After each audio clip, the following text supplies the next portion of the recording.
Today, we're going to be discussing Medusa, the original misunderstood monster. You probably already have a picture in your head. Snake hair, stone-cold stare, gets her head cut off by a guy with a shiny shield. Classic movie monster. Roll credits. But here's the thing. That version of the story leaves out the parts that actually make it interesting. Because Medusa isn't just a monster. She's a woman caught in the crossfire of gods who didn't care, a hero with a checklist, and a goddess with a grudge. And depending on which ancient source you read, her story is less a tale of heroism and more a tragedy with a really unfair ending. So let's go back to the beginning. Before the snakes. Before the stone. Before all of it. Medusa was born mortal, which in the world of Greek mythology is already a disadvantage. Her parents were Phorcys and Ceto, two ancient sea deities. She had two sisters, Stheno and Euryale, who were immortal Gorgons. Medusa, on the other hand, was mortal. The only one of the three who could actually die. Whether that's tragic irony or just bad luck depends on your outlook, but either way, it matters later. Now, in the older versions of the myth, and we're talking Hesiod here, one of the earliest Greek poets, Medusa was simply born a monster, a gorgon from day one, wings, snakes, the whole package. Not a great origin story, but at least it's consistent. The more interesting version, though, comes from the Roman poet Ovid, writing about 700 years later. And in his telling, Medusa started life not as a monster, but as something the ancient world considered even more dangerous. A beautiful woman. Medusa, according to Ovid, was breathtakingly beautiful. Famous for it, especially her hair.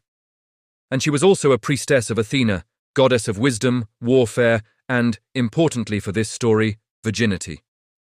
The vow of chastity came with the job. It wasn't optional. Then Poseidon showed up. God of the sea, brother of Zeus. Not exactly accustomed to hearing the word no, Poseidon saw Medusa, and that was that. Depending on which version of the myth you're reading, what happened next was either a seduction or an assault. Ovid's language is ambiguous enough to have kept classicists arguing about it for centuries. But either way, it happened inside Athena's temple, on sacred ground. And Medusa, as Athena's own priestess, was supposed to be protected there. She was not. So, the temple has been desecrated. A priestess has been violated. A vow has been broken. The logical target for divine wrath would be Poseidon, a god powerful enough and arrogant enough to defile a goddess's own sacred space.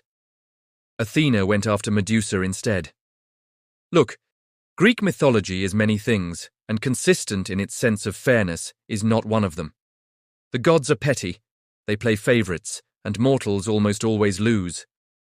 But even by those standards, what Athena did next is hard to defend. She transformed Medusa, that famous hair gone, replaced with living snakes, and as for her face, any person who looked directly at her would be turned instantly to stone, frozen where they stood.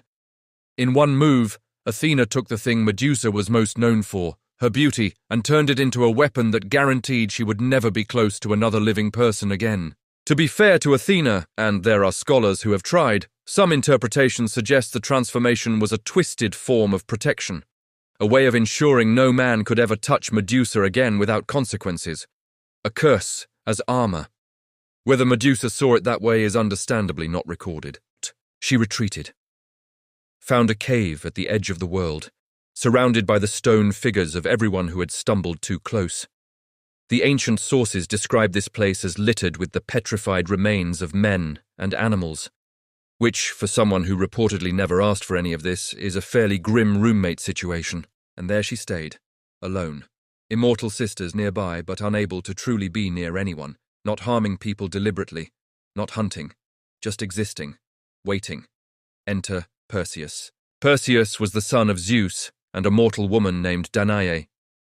His mother had been imprisoned in a bronze chamber by her own father, King Acrisius of Argos, who'd received a prophecy that a grandson would one day kill him. Zeus, being Zeus, was not deterred by bronze chambers. Perseus was born.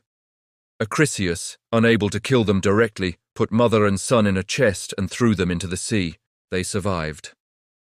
Washed ashore on the island of Seriphos, where a man named Dictys took them in. And everything was fine until Dictys's brother, King Polydectes, decided he wanted to marry Danae and found Perseus inconveniently in the way. So Polydectes came up with a plan. He announced he was getting married to someone else, and that every noble on the island was expected to bring a gift. Perseus, young and broke, and probably trying to sound impressive, offered to bring anything. Anything at all. Polydectes smiled and said, "Bring me the head of Medusa." It was meant to be a death sentence, and it probably would have been, except that Perseus had some very useful family connections. The gods stepped in. Athena, yes, the same Athena who cursed Medusa, gave Perseus a mirrored bronze shield and some useful tactical advice. Hermes contributed winged sandals and an adamantine blade. From the Graea, 3 ancient sisters who shared a single eye between them, Perseus got the location of Medusa's lair. And from the nymphs of the Styx, he received a helmet of invisibility and a special bag, called a kybesis, specifically designed to safely carry a head that could still turn you to stone. Details matter. Tales. Perseus found the Gorgons sleeping, and this is where Athena's shield becomes essential. Rather than look directly at Medusa, Perseus used the polished surface as a mirror, navigating entirely by reflection. He approached unseen, and in one motion, severed her head. From the wound, 2 creatures were born because Medusa had been pregnant by Poseidon at the time of her death. Out came Chrysaor, a giant warrior carrying a golden sword, and then Pegasus, the winged horse, one of the most beloved creatures in all of Greek mythology, born from a monster in a cave at the end of a sword.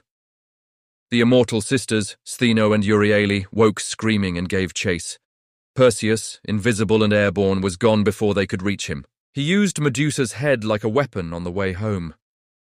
Turned Andromeda's jealous ex-fiancé to stone. Turned the villainous King Polydectes and his entire court to stone when he returned to Seriphos. The head, it turned out, was the most powerful thing he'd ever own. Eventually, Perseus gave it to Athena, who mounted it at the center of her aegis, her divine shield, where it stayed. The monster's face, protecting the goddess who made her a monster. Greek mythology contains multitudes. Here's what's fascinating, though. The ancient Greeks didn't just see Medusa as a villain. Soldiers carried amulets with her image for protection. Her face was carved above doorways to ward off evil. Her very name in ancient Greek, Medusa, means guardian, protector. A woman cursed for something done to her, turned into a symbol of protection she never asked to be. There's a reason Medusa has never really gone away. She shows up in Renaissance painting, in romantic poetry, in modern tattoos and fashion logos and feminist theory. She keeps getting reinterpreted because the core of her story keeps feeling uncomfortably current. The question at the center of it, why is the victim the one who gets punished, doesn't have a clean answer in the myth. The Greeks didn't give her one. We're still arguing about it now, which might be the most honest thing mythology ever did. Not resolve the question, but preserve it. Carved in stone, you might say. If you made it this far and enjoyed this tale from mythology, give this video a like and subscribe to our channel for more.